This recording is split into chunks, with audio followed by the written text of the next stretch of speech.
Discover unbeatable deals and convenience at your neighborhood family fare supermarkets. Score exclusive deals, earn rewards, join clubs, and clip digital coupons for extra savings all in one place. Our exclusive offers bring savings straight to your card. Explore a wide range of local products that support your community. With easy pickup and delivery options, saving time and grocery shopping has never been easier. Family Fare is all about making your grocery experience easy and affordable at your one-stop shop for all your grocery needs. Family Fare in your neighborhood.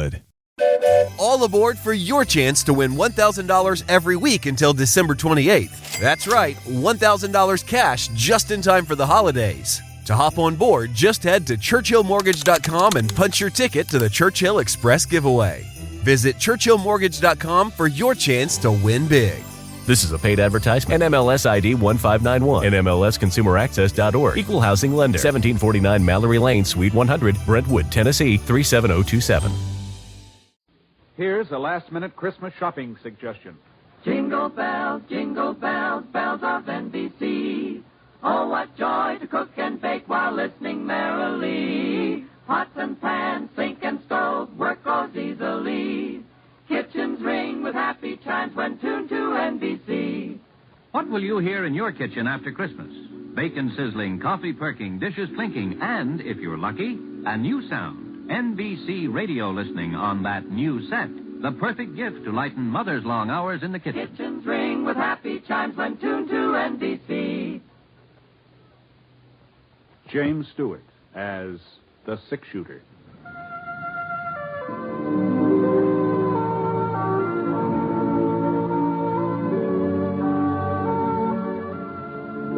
The man in the saddle is angular and long-legged.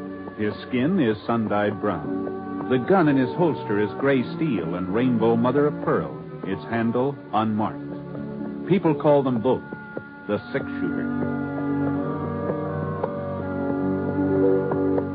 The NBC Radio Network presents James Stewart as the six-shooter, a transcribed series of radio dramas based on the life of Britt Ponsett, the Texas plainsman who wandered through the Western Territories, leaving behind a trail of still-remembered legends.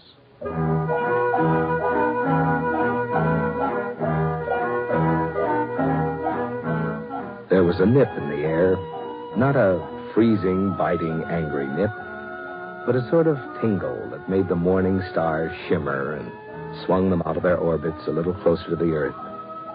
Oh, it was a winter nip, all right, but not a hard winter.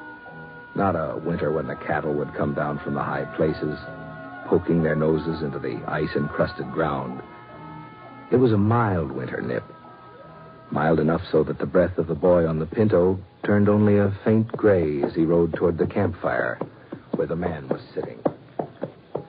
Howdy. Hello, mister. I see your fire.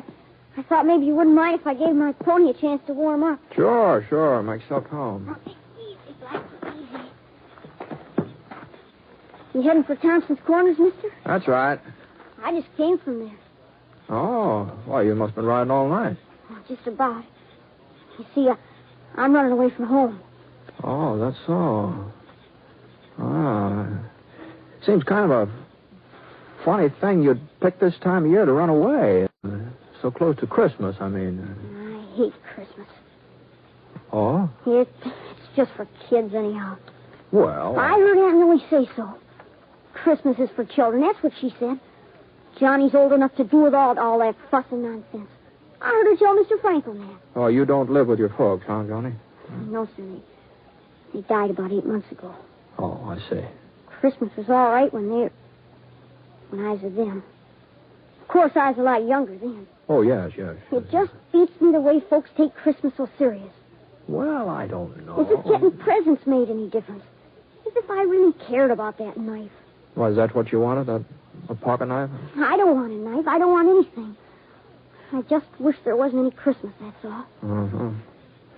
Well, I guess you aren't the first person to feel that way. You know, it seems to me I remember reading a story once about a fellow who felt the same way about Christmas you do. Just didn't have any use for it. What happened to him? Well, I doubt if I can call it to mind after all this time, but As I recollect, now mind you, this may not be word for word, but as I recollect, the man that it was about, the one that hated Christmas, that is, well, he was a real skinflint, he was. He just as stingy as they come. His name was, let me see, Eben, something like that. Eben? Eben, yeah, I'm pretty sure that was it. Well, being so tight-fisted, this fellow Eben, he got to be the richest man in the whole territory. He owned a ranch? Oh, sure. Had 4 of them. 4 ranches and store buildings and farms and maybe a bank or 2. He was rich. I bet he had a mighty fine ranch house. No, he didn't have a ranch house. Eben wasn't the sort to spend money on a ranch house unless there was profit in it. See, he just lived alone in town, had himself a steady room at the hotel. Well, anyway, one night while Eben was sitting in his room having supper, Christmas Eve it was. Well, on this particular Christmas Eve, his only kin, a nephew, lived in the same town. He stopped by the hotel. To wish you a Merry Christmas, Uncle, and invite you to our place for dinner tomorrow. Christmas, fiddlesticks. Folderol. I suppose you'll be closing up your livery stable for the occasion. Why, sure, Uncle Eb. And just how will the horses know it's Christmas? Answer me that. Well, if they don't know it, we will. Can I tell Sally to expect you at 3? You can expect me all you like, but I ain't coming. Not at 3 or any other time. Oh, if you're making so much money you can afford to be giving parties, maybe I ought to think about raising the rent on the livery stable. Well, now, Uncle I'll go on and get out of here before I lose my temper. All this nonsense about Christmas. Fiddlesticks. Hold it. Well, after that, Johnny, the nephew didn't stick around there. He got out of Eben's hotel room with a regular gallop. It wasn't very long before Eben had another visitor. He was a young fella, tall, lanky, not very good at speaking. Just plain ordinary cowpoke. He was the foreman of the S&M ranch. Oh, well, it took you long enough to get here. Where have you been? Selling off some of my herd without telling me about it? No, sir. That day you rode by, I was out in the range hunting strays. And a good thing I decided to check up on you, too. What's that cabin doing over by Holly Creek? And who are those people staying there? They're my family. I built the shack for them myself. I'm not going to have a bunch of nesters in my property. Tear it down. Well, one of my boys has been sick. I can't afford to rent it. That ain't my concern. It's up to you to keep your family and what you earn. So see that you get rid of that shack tomorrow. But tomorrow's Christmas. Oh, well. Then you'll have plenty of free time to tear it down. I'll be out the day after to make sure you've done it. Good night. Wasn't much use in arguing. Foreman knew that. So he put on his hat and shuffled out. Now Eben was alone again. At least he thought he was alone. The clock on the mantel started striking 8, and then it's time for him to turn in. Oh, my... So he put on his flannel nightshirt and reached for the kerosene lamp to set it on the stool beside the bed. And right about then, the strangest thing happened. What in tarnation? Johnny, old Eben saw a man's face looking right at him from inside that lamp. Eyes and hair and nose and mouth, whiskers, all just as plain as day. Jake! It was old Jake, Eben's partner. There wasn't any mistake about it at all. It was Jake right to a T. Well, Eben sure didn't like the idea of having Jake right in the same room with him. You see, Jake had been dead for over 7 years.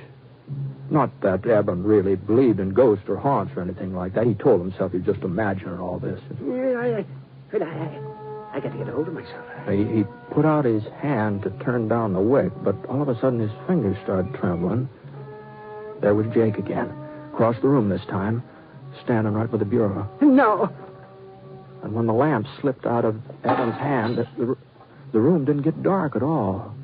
Jake seemed to be surrounded by a splotch of bright yellow light, and he was wearing the same boots and breeches and leather jacket that he'd had on 7 years ago, the day he died. But as Jake came closer, Eben could see that he was wearing something else. A small leather saddle strapped across his back. And hanging down from it were 2 saddlebags stuffed so full of gold nuggets and mortgage papers and land grants that Jake could hardly drag him across the floor. You recognize me, Eben? Oh, sure, Jake. Why, sure. I'd never forget you, but... Well, what are you doing here? And why are you wearing that getup? Always thinking about land and money. Always scheming and conniving. That's why I wear it. And that's why I've come to warn you, Eben. The saddle you're fixing up for yourself is even heavier than mine. But I don't know what you mean, Jake. I ain't done no wrong. I ain't never done folks no wrong. Have you ever done them any good? Any good at all? Oh, why, sure. I've worked hard. I've saved my money. I ain't been a burden on anybody. Why, you should see our ranches, Jake. Oh, the way I've built them up. I have seen them many times. And I've seen a lot more than that, too. That's my punishment. To spend eternity traveling around, seeing mankind with its trials and tribulations, with its joys and hopes. Is that so terrible? Oh, Eben, to watch him and not be able to help him. You'll find out how terrible it is. You'll find out. There must be some way of avoiding this. You always were my friend. Jake, tell me what to do. Eben, you've got to find out for yourself. But how? Tonight, at 1 o'clock, you'll be haunted by a ghost. Another ghost? Pay him heed, Eben. Pay him some heed. Wait, Jake. Don't leave me without it. Jake. The yellow light sort of faded away and the ghost was gone. It was just like he hadn't even been there. And then something caught the corner of Eben's eye. A little glimmer on the floor. And he bent over to pick it up. A gold nugget. Oh, now where on earth did it... Oh. And then he remembered. Those saddlebags of Jake's, they'd been filled clear to the brim with gold nuggets.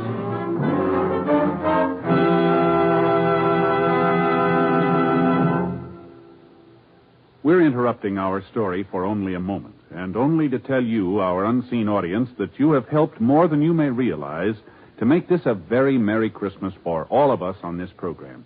Your being with us each week, your many kind letters, have told us that all the work that goes into bringing you the six-shooter has not been in vain, and we're grateful. So, friends, from all of us, Jimmy Stewart and the cast, our writer, our director, engineers, and sound technicians, our best wishes for a happy holiday season. Oh, yes, and before I forget it, beginning December 31st, the six-shooter will be on the air on Thursdays instead of Sundays. That's beginning Thursday the 31st. The time of broadcast will be listed in your local newspaper. Thank you. Now, Act 2 of The Six-Shooter, starring James Stewart as Britt Ponset.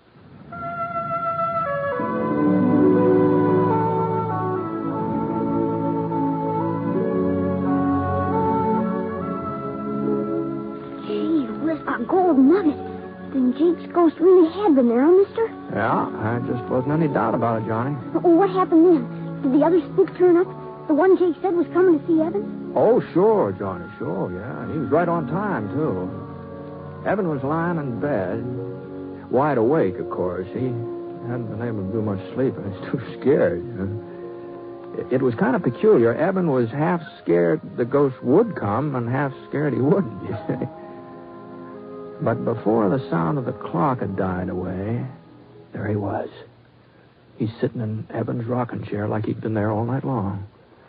And this ghost was a young fella, maybe 18, 19, all duded up the way young bucks like to dress, fancy chaps and checkered shirt and a red bandana tied around his neck. Howdy, Eben. Reckon you've been expecting. Yeah, well, I guess so. You ready to take a little trip? Where to? Back. Way back through the years. Oh, but how can I go with It's you? real easy. You see, I'm the ghost of Christmas past. You're past, Eben. Let's shove on. The next thing Evan knew, he and that ghost were standing out on a snow-covered prairie. There was a circle of covered wagons in front of them, and the people from the wagons were gathered together and listening to a tall, white-bearded man. He was reading the Bible. Great joy, which shall be to all people. For unto you is born this day in the city of David a Savior, which is Christ the Lord. And there shall be a sign unto you. You shall find the baby. The ghost turned and pointed to a boy sitting away from the others on the tailboard of one of the wagons. Small boy, about 10 years old, with hollow cheeks and his eyes all red from crying. Oh, no. It was Eben himself. On a Christmas day, a long, long time ago. Not a very happy Christmas either. It was only a week since the oxen had stampeded and his ma had been killed when she fell from the wagon. His pa had died with an Apache arrow in his chest. No, I don't want to look at him anymore. Can't you show me another Christmas? Well, it was no sooner said than done. Now Eben and the ghost were in a bunkhouse. And Eben saw himself again. Oh, he's 10 years older than the boy on the prairie, but he was lying on a blanket staring up at the ceiling. And then his pal Jay came running in, all out of breath. Come on, Eb. Get a clean shirt on. We got us an invite to a party. Huh? Yeah, the boss is throwing a big shindig. He says he'll fire us if we don't show up. Eben couldn't help remembering that party. All the roast beef and the baked ham and square dancing and the pretty girls in their calico. He couldn't help saying out loud to the ghost. Oh, dear. How I wish I'd... What was that, Eben? Nothing, Mr. Spurs. Nothing. I was just remembering how I treated my foreman today. That's all. After that, the ghost took Eben to 3 or 4 more of his old Christmases. And none of them were very happy. Especially that Christmas when the young schoolmarm, sitting on the horsehair sofa, had unwrapped a tiny box Eben gave her and then handed it back to him. It's a lovely ring, Eben. But I can't wear it. Well, you're not courting somebody else. No, Eben. But you are. You're courting something else. Bill. Land and money, cattle, profits. They mean more to you than I ever would. I'm sorry. Mr. Ghost, no more of the past. Please, I've seen enough. A man wants to forget. Sure, Eben. Whatever you say. And before Eben could blink his eyes, he was right back in the hotel room. But once he got there, he blinked real hard because all of a sudden the ghost was becoming a different person. He was getting fatter, and his stomach popped out 2 or 3 inches, and a few wrinkles creased his cheeks, and finally his chaps turned into a shiny blue serge suit with a heavy gold chain dangling across the vest. Hey, well, what's happened to you? Why are you so different now? You seem to be getting tired of the past, so I thought we might take a gander at the present, if you've got no objections. Well, the hotel room just melted away, and Eben was looking at that cabin his foreman had built on Holly Creek. Well, that cabin sure was crowded. Oh, there must have been 5 or 6 children, all helping their mother get the Christmas dinner, all laughing and talking, as busy as summer coast. But when their father came in, he had a long face and a tired mouth, and his wife looked up and wanted to know what was troubling him. Oh, I was thinking about old Eben. That's not a very pleasant thought for Christmas, Bob. By the way, what did you want with you yesterday? Was it about this cabin? Yeah. Oh, no, of course not. Well, let's get on with dinner. Sit down, everybody. Now, where's my Tim, huh? Well, I guess we're just going to have to eat And Bob looked all around the room. He was pretending he didn't see the little fellow in the corner. The boy with an iron brace on his leg and a wooden crutch propped up against the wall. But little Tim, he wasn't going to be ignored. So Bob picked him up and carried him over to the table. God bless this food, this house, and us and our friends. Even old Eben. Amen. The family found that part about Eben a little hard to swallow, but they finally managed, and Tim was the last one to chime in. God bless us, everyone. Eben didn't want to watch what was going on in that cabin any longer, but the next place the ghost showed him wasn't much easier on him. There was a big party going on at his nephew's house back in the livery stable. And one of the ladies was blindfolded, you see, and she was trying to pin the tail onto a donkey. But there was something peculiar about this donkey, about the way it was drawn. It looked more like a person than an animal. Well, Eben recognized who it was supposed to be right off. You see, folks, I invited Uncle Eb to be with us, but he turned me down flat. So I figured we'd have him here in spirit, if not in the flesh.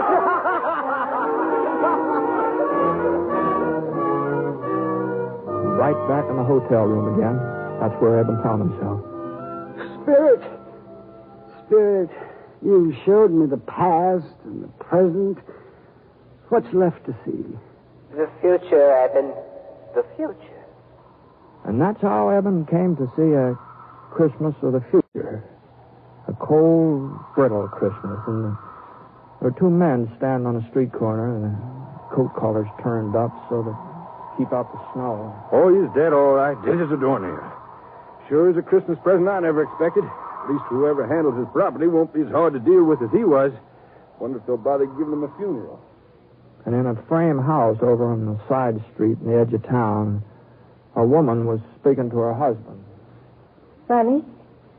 To me, he's been dead for years. Well, I haven't even thought of him since I don't know when. And yet, you know, once I was real fond of him. Funny, isn't it? Ghost. Who are they talking about? Those men on the street. That woman I used to know. Who is it that's dead? Tell me. And the ghost slowly turned and stretched out a long, thin, bony finger. And there, right at the end of that finger, was a tombstone, all covered with weeds. Eben could barely make out the name that was carved on it. Ebenezer Scrooge. No. What's this? Where am I? And you know what? He was right in his own bed, in his own nightshirt, and the sun was streaming through the frosted windows.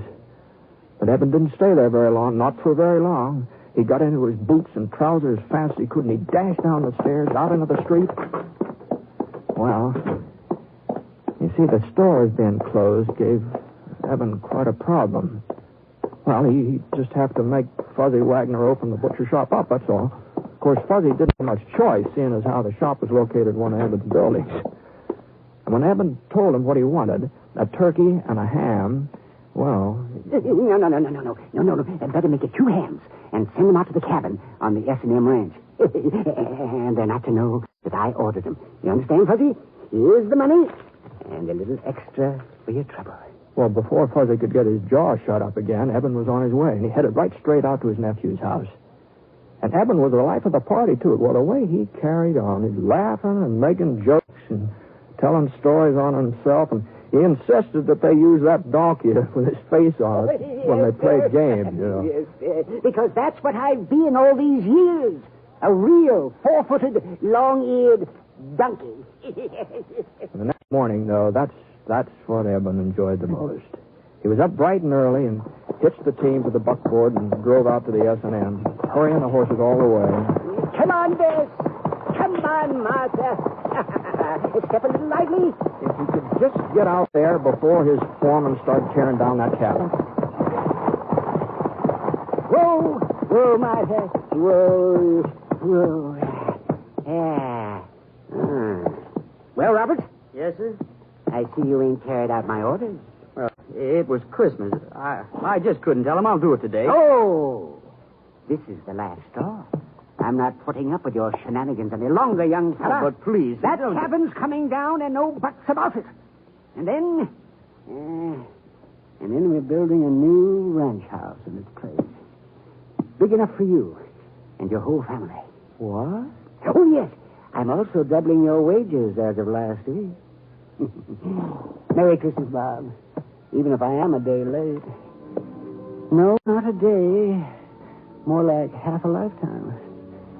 But Merry Christmas anyway. And as your son says, God blesses everyone.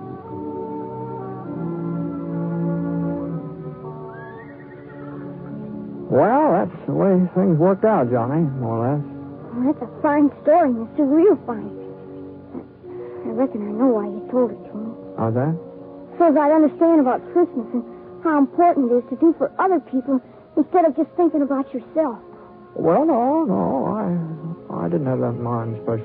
The story just happened to come into my head, that's all. Well, maybe if I had to give Aunt Nellie something, a present, maybe. Oh, shucks, what could I give her? I don't have no money. Well, of course, there are lots of things that don't cost a penny, not a single red cent, you know. Hmm? Well, now, let's see. Take that little spruce over there. It'd be real easy to cut that down with a little fixing and maybe a few doodads from around the house. I'll bet you can make a Jim Dandy Christmas tree out of that. I suppose so, but what good's a tree without something to put under it? Oh, yeah, I see what you mean. Johnny, you don't happen to know Jim Bender, do you? In Thompson's Corner and his 3 daughters? He's only got 2, mister, Sarah and Emily. Oh, that's so. I was spending Christmas with them. It looks like I'm carrying an extra present. It's a real pretty little red bonnet with feathers on it. I couldn't take it, mister. Oh, no. I wasn't thinking of giving it to you, Johnny. But I was sort of hoping that you'd show me the trail from here on in. Of course, it would mean you're turning around going back home, but if I was to cause you changing your plans, I'd feel obligated to pay you back some way, you know. Well, It would be only fair. Trouble is, I haven't got much money, so if you wouldn't mind accepting the bonnet instead, you'd be doing me a real favor, Johnny.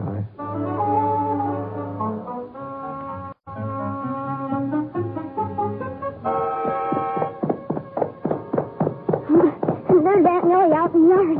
Oh, she looks mad in a wet hen. Well, there is a resemblance, I'll have to admit to that. Where in tarnation have you been, John Carville? I've been looking high and low for you since dawn. Well, I just went for a little ride, Aunt Nellie, to get us a Christmas tree, see? Christmas tree?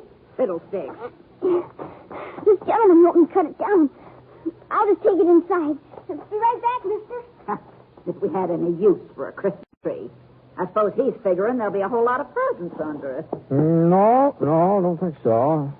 But just between you and me, I got a hunch there'll be at least one person waiting for somebody. What are you talking about? Oh, no. It wouldn't be fair for me to speak out before Christmas. You know that. You don't mean he's got something for me? No. You mustn't get too curious so early. But I thought he didn't like me. I thought he just hated having to live here with an old maid. I guess I just don't know nothing about kids. Nothing at all. I don't deserve to get... Well, I think I'd better get moving along. Say goodbye to Johnny for him, will you? And I wonder if you'd give this to him. Hmm?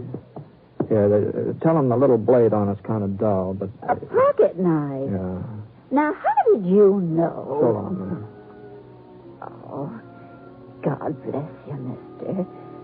And Merry Christmas. Merry Christmas.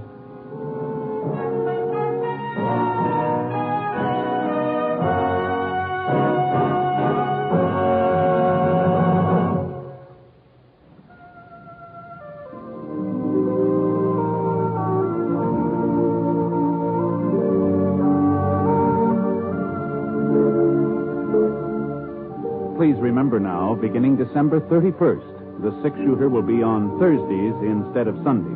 We hope you'll join us in our new time. The Six-Shooter is an NBC Radio Network production in association with Review Productions.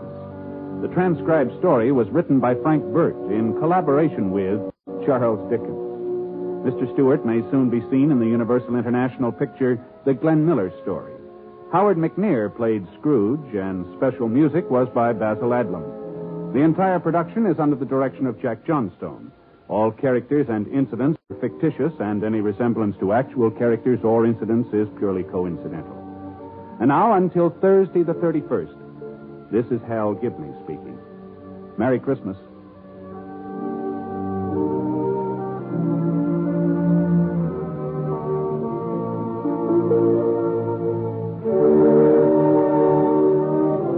hear Rex Harrison and Anna Lee in the NBC Star Playhouse on the NBC Radio Network. The holidays start here at Baker's with a variety of options to celebrate traditions old and new. You could do a classic herb-roasted turkey or spice it up and make turkey tacos.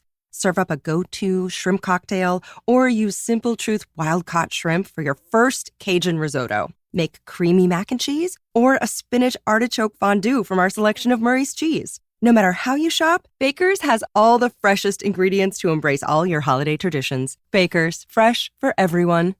Hello, it is Ryan, and I was on a flight the other day playing one of my favorite social spin slot games on ChumbaCasino.com. I looked over at the person sitting next to me, and you know what they were doing? They were also playing Chumba Casino. Coincidence? I think not. Everybody's loving having fun with it. Chumba Casino is home to hundreds of casino-style games that you can play for free anytime, anywhere, even at 30,000 feet. So sign up now at ChumbaCasino.com to claim your free welcome bonus. That's ChumbaCasino.com and live the Chumba life. No purchase necessary. VGW. Void where prohibited by law. See terms and conditions. 18+.